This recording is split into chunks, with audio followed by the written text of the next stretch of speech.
So రుణమాఫీ మీద 15వ తేదీన లేదా 18వ తేదీన మంత్రివర్గం భేటీ అవుతుందట. విధి విధానాలపై సమావేశంలో చర్చించి ఖరారు చేసే అవకాశం ఉంటుందట. సీఎం రేవంత్ రెడ్డి ఆదేశాల మేరకు కార్యాచరణ పైన అధికారులు కసరత్తు చేస్తున్నారు. ఇవాళ 13, రేపు 14, 15 లేదంటే 18న ఈ కేబినెట్ భేటీ ఉంటుందట. రాష్ట్రంలోని రైతులకు ఆగస్టు 15 లోపు 2 లక్షల రుణమాఫీ అమలుపైన విధి విధానాల ఖరారుకు మంత్రివర్గ సమావేశం నిర్వహించాలని ముఖ్యమంత్రి రేవంత్ రెడ్డి నిర్ణయించారు. ఈ నెల 15వ తేదీన లేదా 18వ తేదీన సమావేశం జరిగే అవకాశం ఉన్నది.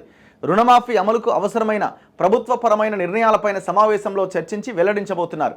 ఎన్నికల్లో ఇచ్చిన హామీ ప్రకారం నిర్ణీత గడువులోగా రుణమాఫీని ముఖ్యమంత్రి అత్యంత ప్రాధాన్యాంశంగా చేపట్టారు. పంటలు పండించే ప్రతి పేద రైతుకు లబ్ధి చేకూరేలా, రుణమాఫీ ద్వారా చేయూత అందించేలా, ఆర్థికంగా ఇబ్బందుల్లో ఉన్న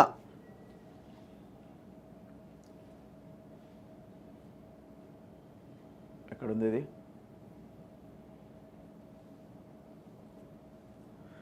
రుణమాఫీ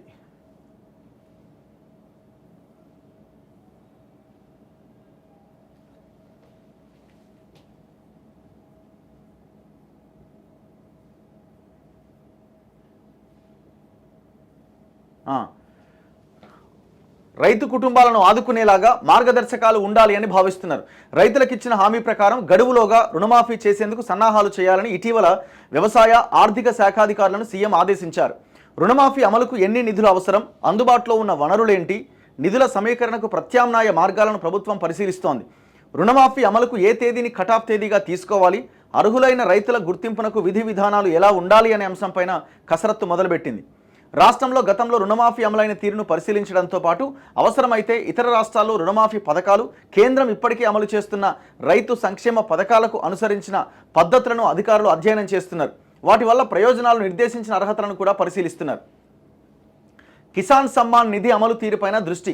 కేంద్ర ప్రభుత్వం ప్రధానమంత్రి కిసాన్ సమ్మాన్ నిధి పథకంలో భాగంగా దేశంలో అర్హులైన పేదలందరికీ ప్రతి ఏటా 6,000 రూపాయల ఆర్థిక సహాయం అందిస్తోంది. కేంద్ర రాష్ట్ర మంత్రులు, ఎంపీలు, ఎమ్మెల్యేలు, ఎమ్మెల్సీలు, మేయర్లు, జెడ్పీ చైర్పర్సన్లు, రాజ్యాంగబద్ధమైన పదవుల్లో ఉన్నవారు, కేంద్ర రాష్ట్ర ప్రభుత్వ ఉద్యోగులు, ఆదాయ పన్ను చెల్లించే వారిని ఈ పథకం నుంచి మినహాయించింది.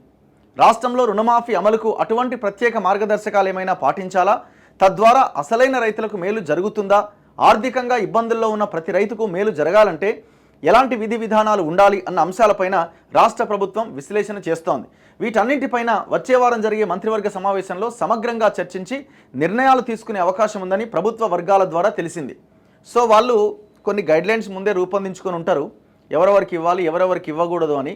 సో ఇప్పుడు ఈ ప్రధానమంత్రి కిసాన్ సమ్మాన్ నిధి ఏదైతే ఇస్తున్నారో ఈ పథకంలో కూడా కొంతమందికి మినహాయింపు ఇచ్చారు. అంటే ఎవరెవరైతే పొలిటీషియన్స్ కానీ, ఇన్కమ్ ట్యాక్స్ పే చేసే వాళ్ళు కానీ, ఇట్లాంటి వాళ్ళకి ప్రధానమంత్రి కిసాన్ సమ్మాన్ నిధికి సంబంధించిన డబ్బులు రావు.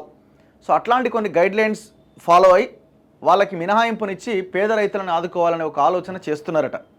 ఏదేమైనా మనం ఇప్పుడు ఏం మాట్లాడలేం. ఆగస్టు 15 డెడ్ లైన్ పెట్టారు. ప్రజలు కూడా వాళ్ళకి 8 సీట్లు ఇచ్చారు ఆయా నియోజకవర్గాల్లో. సో ఇప్పుడు ఆగస్టు 15 లోపు చేస్తారా చేయరా అన్నది చాలా కీలకమైన విషయం.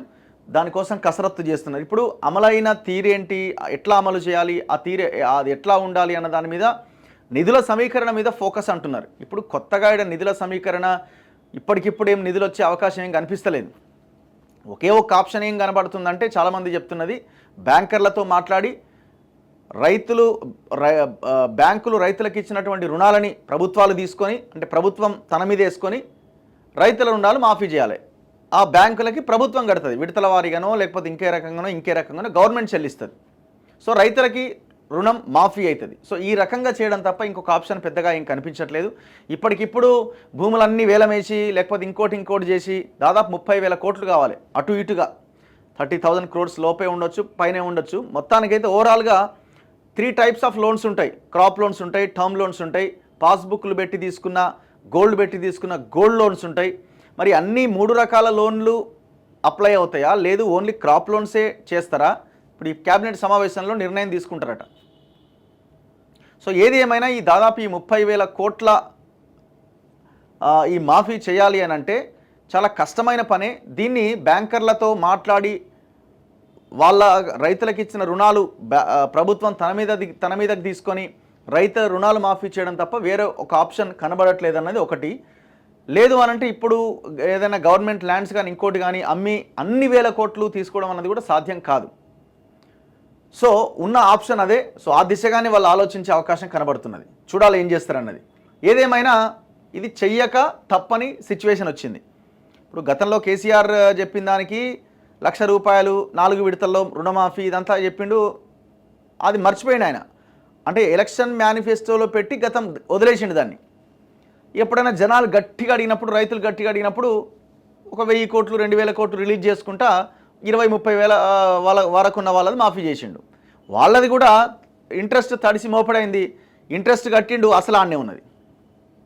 సో ఇట్లా రైతులకు న్యాయం జరగలే. ఇప్పుడున్న గవర్నమెంట్ కూడా మనం వీళ్ళు చేయాల్సింది ఏంటంటే ఏకకాలంలో చేస్తే చేయండి, లేకపోతే వదిలేయండి.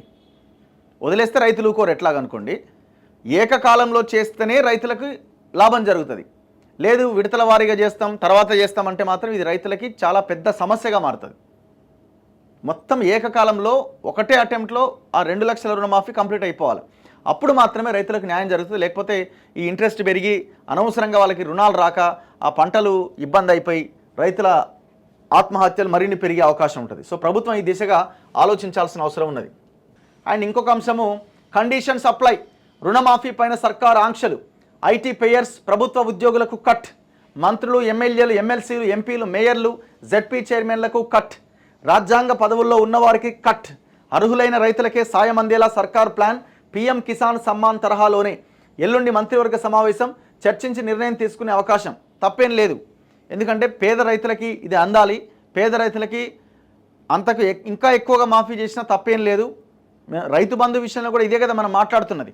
పేద రైతులకి న్యాయం జరగాలి, కౌలు రైతులకి న్యాయం జరగాలి, వ్యవసాయం చేసిన వాళ్లకు మాత్రమే ఈ సహాయం అందాలి.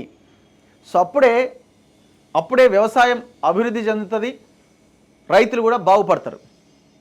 ఖచ్చితంగా కండిషన్స్ పెట్టాల్సిందే. ఆ నిబంధనలు ఇప్పుడు ఈ నిబంధనల పేరుతో ఇంకా కాలయాపన చేస్తామంటే కుదరదు. సో ఈ నిబంధనలు కూడా ఇప్పుడు ఐటీ పేయర్స్ అంటే ఎట్లా మరి? ఇప్పుడు చాలామంది ఇళ్లల్లో అక్కడెక్కడ కూడా హోమ్ లోన్ కోసం ఐటీ అప్లై చేసుకునే వాళ్ళు ఉంటారు. జీరో ఐటీ కూడా ఈ మధ్య ఈ ఆడిటర్స్ చెప్తా ఉంటే వాళ్ళు ఇస్తారు. మరి అట్లాంటి వాళ్ళని కూడా పరిగణలోకి తీసుకుంటే మోసం అవుతుంది. మీరు ఒక 3 సంవత్సరాల రికార్డు తీయాలా, తీసి ఎవరెవరు ఎంతెంత పే చేస్తున్నారు, సో అది చూసుకున్న తర్వాతనే దాని మీద నిర్ణయం తీసుకోవాలి. ఇప్పుడు ఏదైనా హోమ్ లోన్ కోసం అప్లై చేసుకునే వాళ్ళు కూడా ఐటీ కంపల్సరీ అయిపోయింది. మరి అట్లాంటి వాళ్ళని కూడా మీరు మినహాయిస్తామంటే కష్టం కదా.